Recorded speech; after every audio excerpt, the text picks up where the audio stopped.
This event is being co-sponsored by Brooklyn for Peace and also for Greenpeace.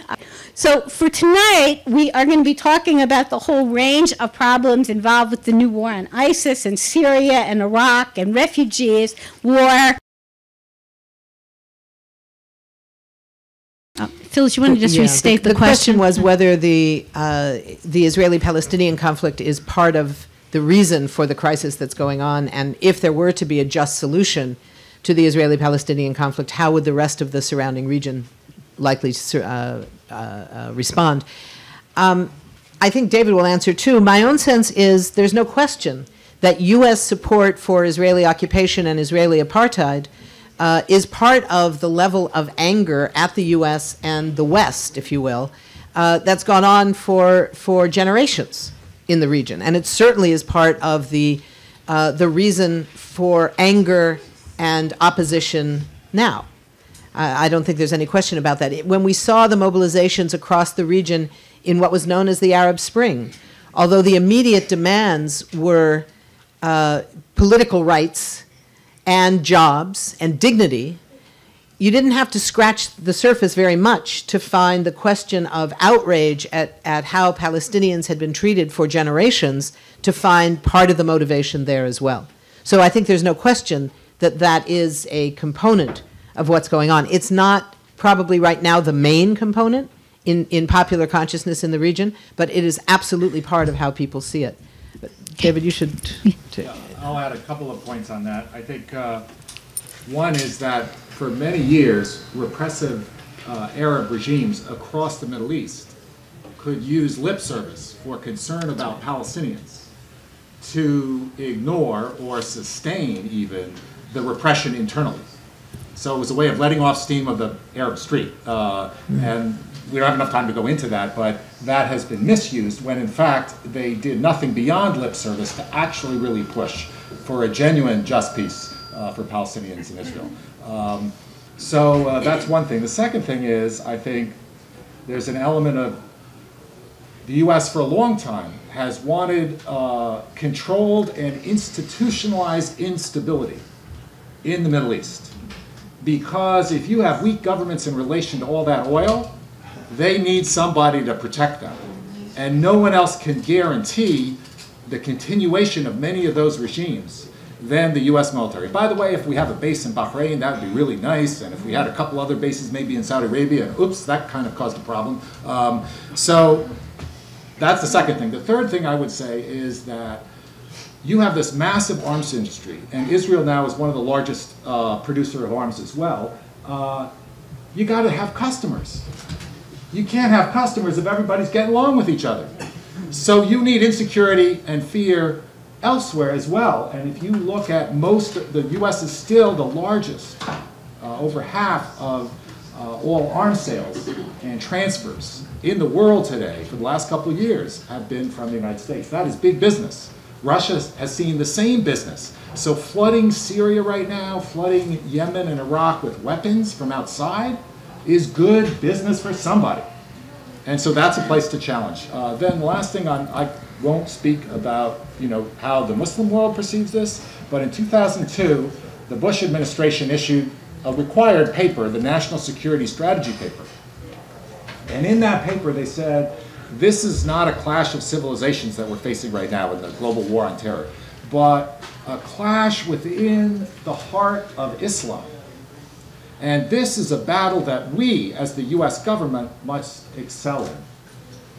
So this is a kind of, we, the U.S. government, benefits from the Muslim world being seen as divided, Sunni-Shia differences. And it's not that there aren't differences, but if you can militarize those differences, then the powerful military-industrial complex benefits.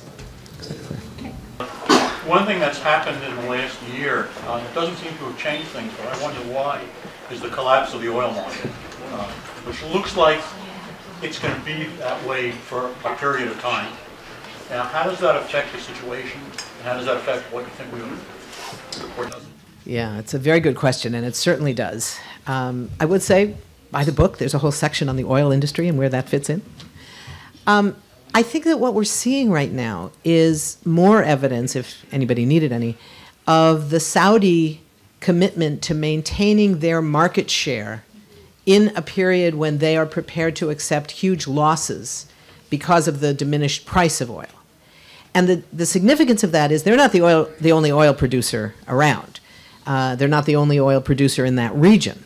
But they are the only one of the major oil producers in that region that have enough investment in non-oil income, meaning hotels in New York and real estate in London and factories in China, all over the world, that they can afford to let it slide, to let the price go down and not sell off, not tighten the production, which would then raise the prices, in order to keep their own share of the oil market. So it's a very complicated question. What we're seeing in the immediate link is that ISIS in particular, but some of the other organizations as well, are gaining from the oil industry, because if you look at ISIS, although they are losing some level of territory now, it's part of the reason that they're turning more towards old-fashioned international terrorism against soft targets, is because they're losing,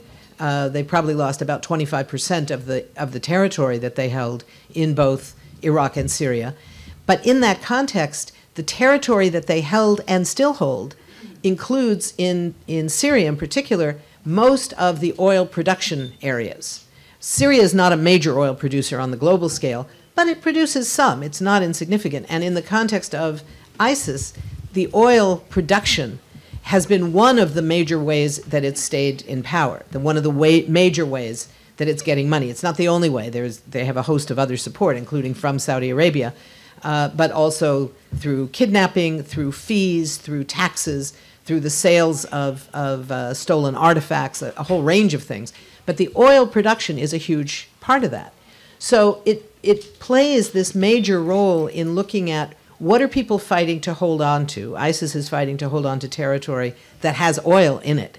It also goes to the question of who is ISIS trying to attract. So they're trying to attract pathological killers who will carry out these kinds of horrific personal one-on-one kinds of violence that we've seen on those horrific videos and such. But they also need oil engineers. They need accountants who know how to deal with the global oil industry. They need doctors. They need teachers. They're operating off a kind of 7th century ideology, but they are operating off a very 21st century state that they're building with the need for 21st century oil connections. So the role of oil in that region, even putting aside the fundamental role of oil as the reason that all these outside powers are involved there in the first place. We all know the famous statement during Bush 1's administration that if Iraq produced broccoli, nobody would be bothering when they invaded Kuwait. I'm not talking very well now. But, that part is true as sort of the overview. But there's these immediate things in terms of the Saudis, in terms of ISIS, all the various players. If you look at the Kurds right now, the Kurds have emerged quite quietly in terms of seizing the moment when they have emerged as military heroes in parts of both Iraq and Syria. The US sees them as their key military allies in both Syria and Iraq. They don't talk about it too much because they don't want to insult their NATO allies in Turkey.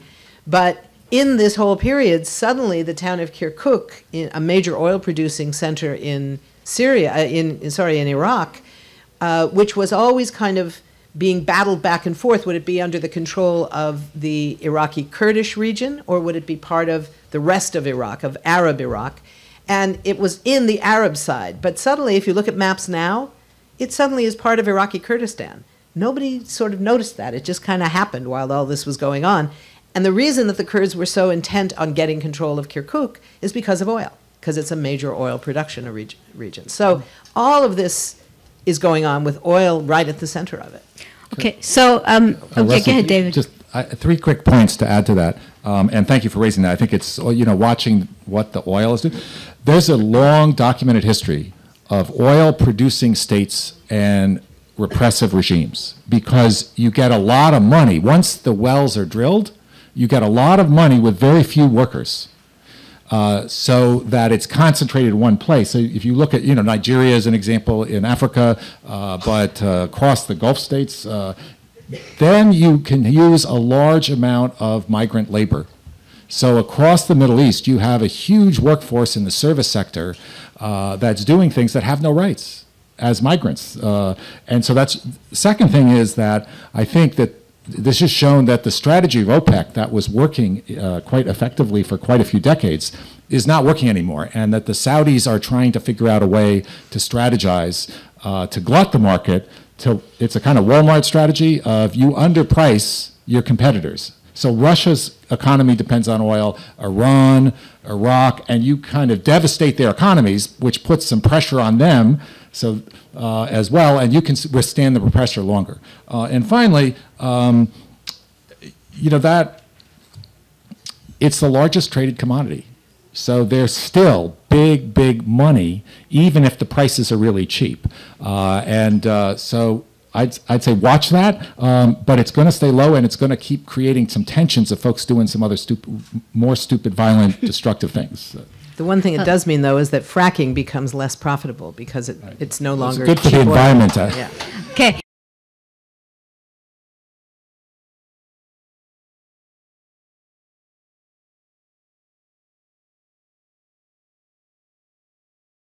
However, I think our framework should be the very last thing that Phyllis said in terms of supporting people who've been struggling for, and I forget which adjective she used, but justice and liberation and dignity, etc. There are people in Syria without arms who every day are confronting the Assad regime and Daesh and Nusra and all the other reactionaries. For time's sake, I won't go into details, examples, but I would encourage everyone, and I'll end on this, follow a website called SYRIAFreedomForever.wordpress.com. Again, that's SYRIAFreedomForever.wordpress.com, and you'll see hundreds and hundreds of examples of the continuing revolution, the grassroots revolution in Syria.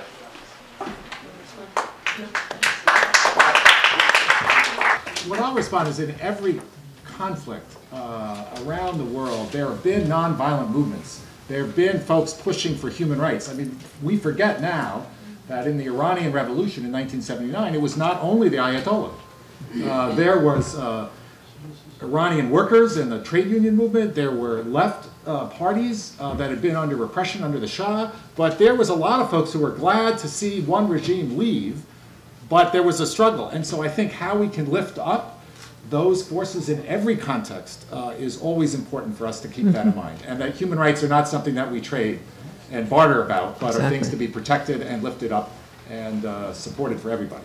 Just one short thing, just on that comment. I think that it's also one thing that we can do is whenever there is discussion about the diplomatic side, which begins with the outside forces and then moves to the inside forces, to demand over and over and over again the participation of civil society, of women's organizations, of the nonviolent mobilizations that have been functioning under incredible pressures in Syria over the last 5 years, that all of them must be at the table. The refugees need to be represented, including the Palestinian refugees from inside Syria, who have now been made refugees for the 5th time, some of them. So all of those factors have to come into how we demand what real diplomacy has to look like.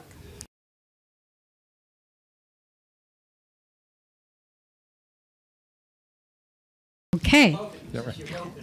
Weigh this carefully, because who knows where you'll be a year from now. Really? Well, let me just make a disclaimer first.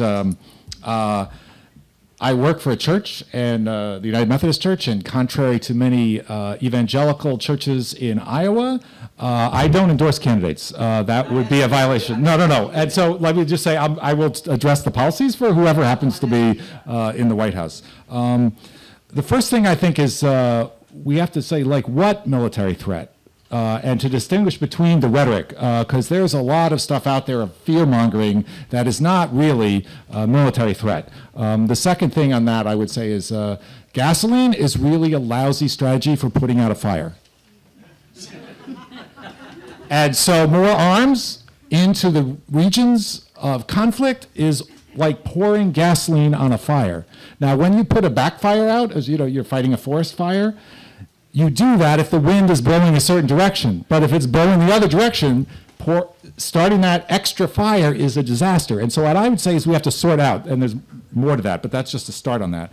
On the refugee question, I think it's to see folks not as refugees, but to see folks as sisters and brothers, as people like ourselves, who have been uprooted and therefore have this technical classification as a refugee, which allows and affords special rights only if the world community stands by them in that moment. And that we haven't solved the Palestinian refugee crisis yet. And the reality is just having folks go away is one, like the tradition in this country in relation to Native American communities is that 99% of Native Americans that lived here, the population has been destroyed and decimated from 500 years ago. That's a strategy. That's an awful strategy. And so I think standing with in solidarity with refugees is always important, and distinguishing between when we talk about we had sort of diplomatic solutions, is talking to folks is not the same as affording all sides equal treatment.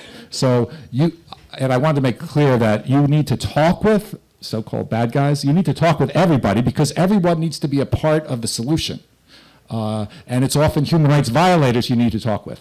And that's hard. And so on behalf of the refugees, what can we do to press everybody to get around the table? I would just add on the question of how we see military solutions is to acknowledge that we've been at war with terrorism for 15 years, and it hasn't worked. There's a lesson there, which is that it doesn't work. So doing it better isn't the answer. Doing something different is the answer. So the difference is we have a set of things diplomatically, a set of things in terms of humanitarian support, but none of them are possible as long as the military stuff is being answered with greater military. So if we look, for example, at what happened, if we look at what we used to call the CNN factor, and now we might call it the Twitter factor, it was because of public pressure in the United States that the Obama administration, which had been very resistant to further escalation beyond where they already were in 2013 when the crisis happened in Mount Sinjar. And the US sent bombers and sent airstrikes. And what happened was the people that were encircled by ISIS, it was a military threat to a community. They weren't saved by those airstrikes. They were saved by Syrian Kurds who rescued them and opened a corridor through the ISIS lines, escorted them off the mountain, along the border, and then back in so they could come back to safety. What the US did was they dropped 2 or 3 bombs in that area, and then they took their bombers up to the area around Erbil in northern Iraq, which is what they were really worried about because there's oil there. And they wanted to make sure that ISIS didn't get anywhere near the oil fields. So we have to be cynical enough to recognize that the response of our government, again, it comes back to our obligation in this country as people who live and pay taxes in this country, some are citizens, some are not, but we all live here, we all have obligations to this government, is to recognize that those military actions that are taken, sometimes even in response to public demand, don't work. So we have to say sometimes, okay, there's not going to be an instant answer to this particular crisis, because when we send the military to do it, there isn't any way. We can't allow this politically driven militarization of problems, as David described it, to continue. It doesn't work and it makes things worse. So the kinds of diplomacy that we need to start talking about an arms embargo. You know, we hear from the US, we hear one side all the time, we need to get Russia and Iran to stop arming the Assad regime. Well, I agree with that, but do we really think the US is going to have any influence on Russia and Iran as long as they're flooding the region with their own weapons on every other side? No. So we need to be talking about an arms embargo on all sides. That's not an easy discussion to have, partly because of the power of the military producers, partly because of the politics of it. You're saying you want to abandon people there? It's because those military uses, the military weapons, don't work. It comes back to what works against terrorism. The only thing that works is going after the root causes that create terrorism. That's what has to change. And as long as your starting point is the military, it's not going to work.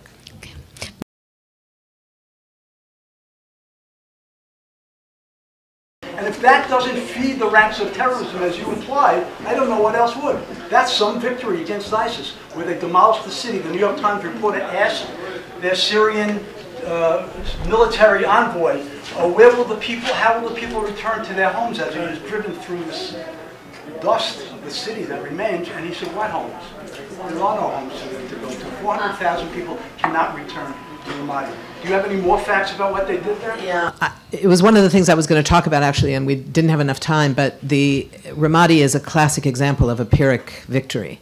It was heralded as this great victory over ISIS, and that the flag of Iraq now flies over Ramadi instead of the ISIS flag. Well, you know, I guess that's a good thing, but for people who live there, it's the old Vietnam statement, we had to destroy the village in order to save it. It's a Pyrrhic victory. It's not a victory at all. That's why there is no military solution. It makes things worse. And I think, you know, the cost, I would just add one point to Matt's very important statement just now. I agree with every word of it. When we hear about how no one wants war, nobody wants war. Yes, they do. The people who make a profit off of war, they want war. And just so you know, yeah, they don't necessarily want it in their own backyard, but they want war to continue so they can make the profit in their own backyard. And for those of you wondering, the cost of just the so-called U.S. war against ISIS from 2014, from August of 2014 until now, just New York City, you have all now paid $247 million of your tax money just for that period, just New York City. And if you had that money back here to deal with within the city, you could have paid for 2,420 Head Start slots for poor children in this neighborhood. 1,913 veterans could get health care, or 9,152 university students could get four-year scholarships. You do the math. What makes us safer? What makes people in Iraq safer? The destruction of Ramadi or diplomacy rather than war? You know, if I could just come in for a second on Ramadi, because it keeps driving me crazy. And it relates to this thing about what doesn't work. Before ISIS, were U.S. military in Ramadi, put there by General Petraeus, who had his theory about how you would stop all the problems in Iraq. And when I was teaching my class at university, I had in my class a fellow who was an officer and who had just come back. He was a vet, and he had been in Ramadi. And, you know, almost anything we would talk about, he'd say, Professor, Ramadi is great. You have to understand, they love us in Ramadi. It's cool, Professor. No, this shows that if you put the American military on the ground, we can establish those relationships, we can build a better world. I can tell you that the people in Ramadi thank General Petraeus and thank us. And every time when I think of what happened in Ramadi, I think of, oh, well, that was 2008 where everything was fine. But it's a very serious point. I mean, that there is a sense that you can get an illusion, right, that you're accomplishing something. There are these moments where it looks that way. That's what it looked like in Afghanistan, right, in 2002. You know, things were really better. But I think that there's a kind of a delusion that goes on, and we're still caught in it. So I have three things I'd like to just say on that quickly. One is in terms of members of Congress, like that's our own diplomatic efforts, which is what I call congratulate and confront. So can we really thank folks when they've done something right, like on the Iran deal? And I think, you know, looking back, Obama, from when he was a candidate, said war with Iran would be an absolutely disastrous thing. What we have, if we don't, short of war, is a lot of questions, but he pushed for a diplomatic effort. So can we thank him on that and then confront him on a laundry list of other things that are not going so well? The same with the members of Congress. But they want war on the cheap. Congress could pass an authorization to war, and Obama would sign it right now to be in keeping with the Constitution. But there is a war, but a war without that mandate and without that legal framework, it allows them to have this rhetoric of carpet bombing, allows no accountability. The second thing I want to say is let's give a shout out to Angela Merkel. She's one of my conservative sisters that I generally don't celebrate, but she has used the history of Germany as a nation and as a people that created way too many refugees in its recent history to say, you know what, how dare we not accept refugees and learn from the sins and the wrongdoings of our past? What if the U.S. government took a lesson from that and said, you know, I mean, now it helps with jobs. I mean, there's a win-win thing in there of welcoming refugees. And the third thing I want to say is that for welcoming refugees, the governors, the mayor of New York, governor of Connecticut, who said, look, if Texas won't take folks and if Georgia won't take folks or won't follow the law, we'll take them. It's to shame the politics of fear. It's not really a solution to what's happening in the Middle East or in Afghanistan or elsewhere to bring all the refugees or even large numbers of refugees to the United States. But welcoming refugees is a way of shaming and challenging and rejecting the politics of fear. Let me just add one point on the refugees, too, because I think this is really fundamental in how we talk about the wars as well. It's not a separate issue. There was a very important statement a couple of months ago by the foreign policy chief of the European Union, who said, look, let's everybody calm down. She said, there is a refugee crisis. In Turkey, there are 2.4 million Syrian refugees. In Lebanon, she used the example that David mentioned earlier, that 1 out of every 3 or 4 people in the country is now a Syrian refugee. She said, that's a crisis. Here in Europe, we don't have a crisis. We have a problem we need to resolve, and we can resolve it. We have the capacity for that.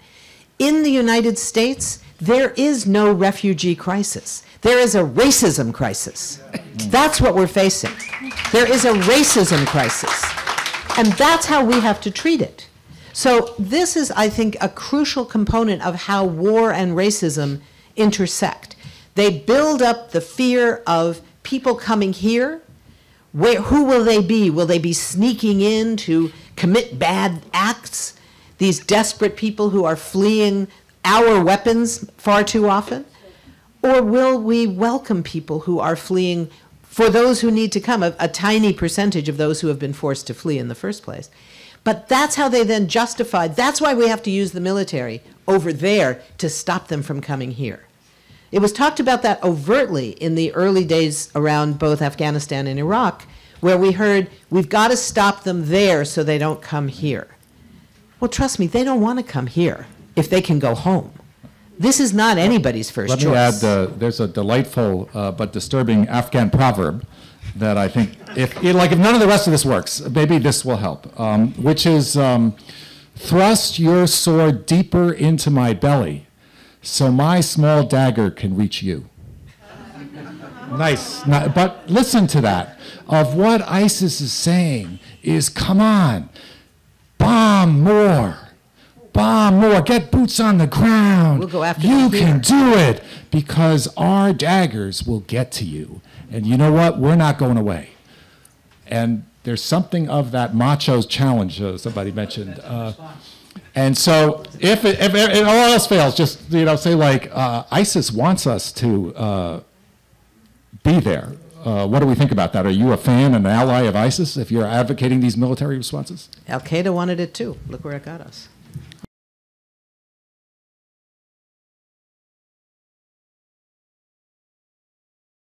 You know, you raise several different intersecting questions there. I think that the Saudi-U.S. relationship is very close on oil strategy issues.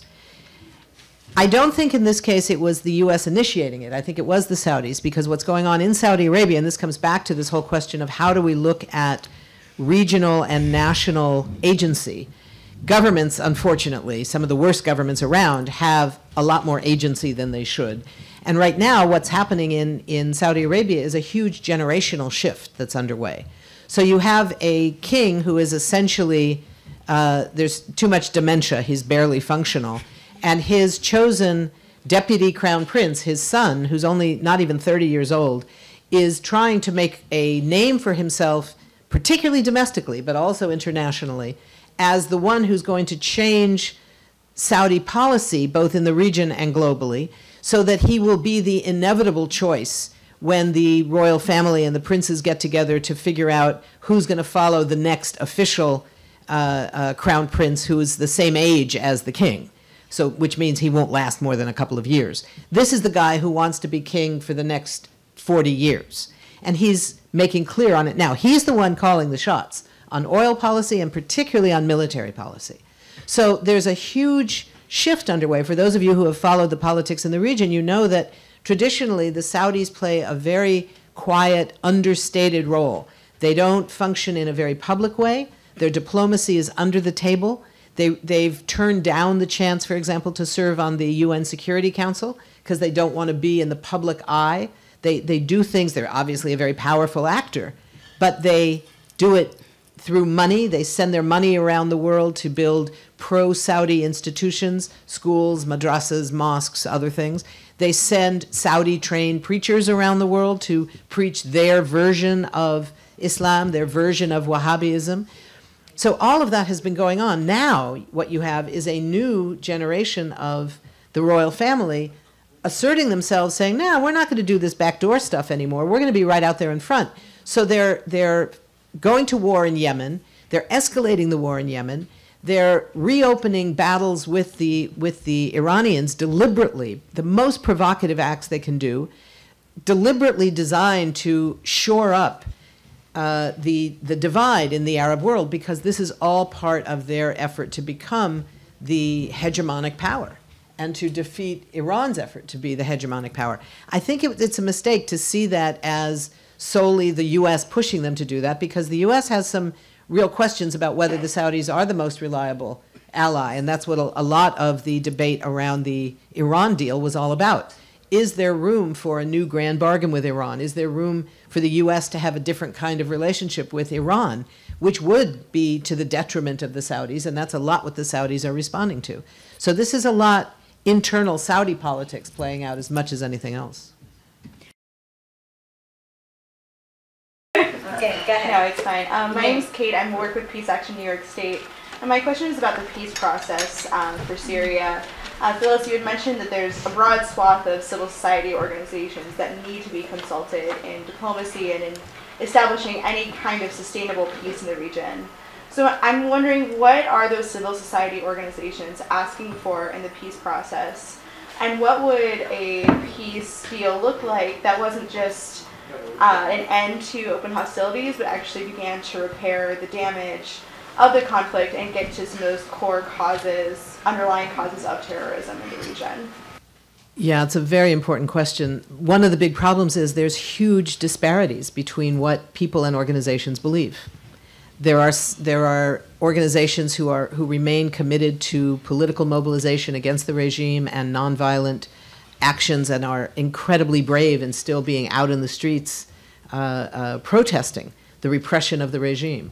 There are others whose main focus is on ending the war, just stopping the level of violence that's underway now, who are trying to get the UN to negotiate these local ceasefires with the expectation that they will be able to be expanded to citywide and then later regional and eventually a national ceasefire can take hold. One of the big problems is there's a wide variety. When you talk about civil society in Syria, you're talking about a huge range of political ideas. There are women's organizations who are determined to have women's voices at the table. There are reactionary forces that are part of civil society in Syria that are dead set against that. So there is no single civil society position, just as there is no single position of the Syrian opposition, who are allied with a variety of forces outside, who have a variety of views on whether or not they want to use weapons to fight, whether they want the U.S. to set up a no-fly zone.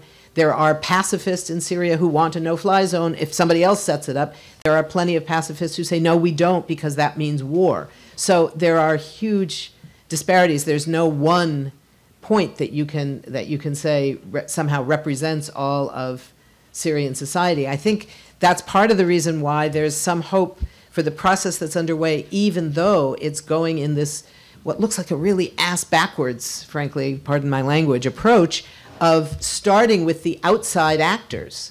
Because, frankly, if the outside actors would declare among themselves a ceasefire of any sort and an arms embargo of any sort, that would give some space to the internal actors, and it would put pressure on those that are armed to stop. So it's that process that's underway, and it's going to be a really difficult one to pull off. David, did you want to add something? Yeah, I'll add just a couple things. I think it's always important to lift up the humanitarian mandate so that it's not, we don't wait for a negotiation to say that people have a right to food, have a right to protection right now. And so I think that like this opportunity now about opening some safe corridors, saying those corridors should be permanent in terms of access. And you guys with weapons can't sort it out, but you should not take it out on the non-combatant civilian population. And you know, you ask it, it doesn't work, it fails, until folks suddenly somehow get consensus. So briefly, around the chemical weapons, that happened. It wasn't sustainable, but there was a moment with chemical weapons, there was enough pressure from outside that all of the parties with weapons momentarily abided with those ceasefires. And so that's why I think, you know, never forget the humanitarian mandate, but recognize that that's not the solution, but it's a necessary component always to lift up for the people. And the second thing is gasoline, I said it earlier, just is really lousy for putting out a fire. So the fire may still be going on, it will still be going on, but you won't be making it worse. And I think that's very hard for political leaders. If the U.S. put even a tenth of the money that we've put into the military wars in the region into humanitarian mandate, it would all be fully funded. And that is not getting to diplomacy, but if you can sustain the communities, then people have more of a vested interest to say that the weapons is not the way to go. But right now, if you're a group that gets a few weapons, it's like, well, I'll do better if I just sell these to other guys. You know, that fuels the cycle. Do we have time for one more question? I need quick advice here. All right, we're going to take one more quick question, and then I think we have to wrap up. Yes, go ahead. Well, let's hear. Could we hear if there's two hands, we can hear both. And yeah. Okay. Because there was one of the. Okay. Yes. Go ahead. Okay. My name is Ruth Indek, and I have worked over the years with IRPI, Union for Radical Political Economics. And in my view, and I'm wondering if you agree with this, one of the biggest obstacles to making refugee situations any better and to negotiating anything with anybody is the global situation of not anybody having any jobs. Like, you know, like if China, which had the least of an unemployment problem of anybody, is now having factories that are like redundant, you know, having excess capacity all over the place. And if, you know, if the world economy, like if you read the Wall Street Journal, there's like trillions of dollars that nothing's being done with. They don't see any reason to invest in anything that could possibly create jobs. You know, and if people that we know that are college educated and, you know, my friends that went to college with me, if we can't even find jobs, I mean, you know, it seems to me that this is a really, really big part. I mean, it's as big as oil in terms of an economic underpinning to the problems, you know, of the whole situation right now. So I'm wondering if you agree with that, and if so, I think it should be part of what we talk about, you know, when we talk about this stuff. I'm Lisa Gitlin. I live in Red Hook, Brooklyn. If Hillary, this isn't related to the job, well, of course it's related to the job. If Hillary Clinton is elected president, I was just wondering if you guys were optimistic or pessimistic about her ability to steer us away from some of these bellicose solutions to international conflicts. So, yeah, in terms of the jobs crisis, absolutely, there's a larger economic thing, and that's why I started with that proverb of when there's no snow in the mountains of Afghanistan, people will need to move because there's not an ability to sustain themselves. So that's also a jobs question, that if you can't find jobs. One of the things that I think has happened is with the large number of people on the move as migrant labor as well as refugees, is one of the things people are forced to leave behind is their rights. So if you sneak across a border, it's far easier for you to be exploited. And so, in fact, there's low-wage jobs. And so I would just say that, like, what we need to make sure is that folks' rights are not checked at borders simply because they're fleeing, whether it's for economic reasons, political reasons, persecution, whatever, and that everyone has the right to kind of the human rights around jobs is a struggle. So thank you for that. On Hillary, yeah, her bellicose rhetoric, you know, in the 2008 campaign, she said that if Iran threatened Israel, she would obliterate Iran. I don't know, obliterate kind of sounds like genocide, mass slaughter, carpet bombing. So, you know, like, so we need to distinguish between rhetoric, but this is what, you know, what I would say is always with any politician, it's, you know, sort of celebrate when there's something that's said, that's done right, not necessarily just said right, and confront them on the whole iceberg under the water, you know, that's still continuing the power politics of those that are profiting from the ongoing war and displacement. The only thing I would add on the jobs issue, I think that it's one of the factors that leads to increased sectarianism. Because one of the things, if you look at, for example, in Syria, where the drought began in earnest in around 2009, there was a several-year-long drought that forced something like 800,000 farmers off their land. There was no water, they couldn't farm. They flooded the cities looking for work. There wasn't a massive unemployment crisis going on in Syria, but there were not enough jobs for that number of people in a short time. So in that circumstance, what happens is the people who get the few jobs that are available tend to be people who know someone in power or know someone closer to power. That meant that the Alawites, who had been privileged, although it wasn't for religious reasons, but that was the community that was privileged in Syria under the Assad regime, father and son, they were more likely to get the jobs. That increased sectarian resentment and built sectarianism into a country that had not been particularly sectarian in the past. So that was another aspect of it. On the question of Hillary Clinton, I agree. I don't think, you know, the question of could she move towards a more just solution to international crises, I think she could. I think she's someone who has a lot of international clout. I think the problem is I don't see any indication that that's her intention. I see every indication that, particularly being the first woman president, if she became such, she would be very committed to making clear to the US population and the world that she is as tough as any man. And that means as militaristic as any man. And I think that what it goes to, and it goes back to the question about Bernie Sanders as well, for us, I think the fundamental question is not who's in the White House, but what kind of a movement can we build to hold them accountable to what people in this country and around the world need. So on that note, I first want to just thank Phyllis, David, and Judy again for being with us, and also to thank the audience for being such a wonderful audience, really.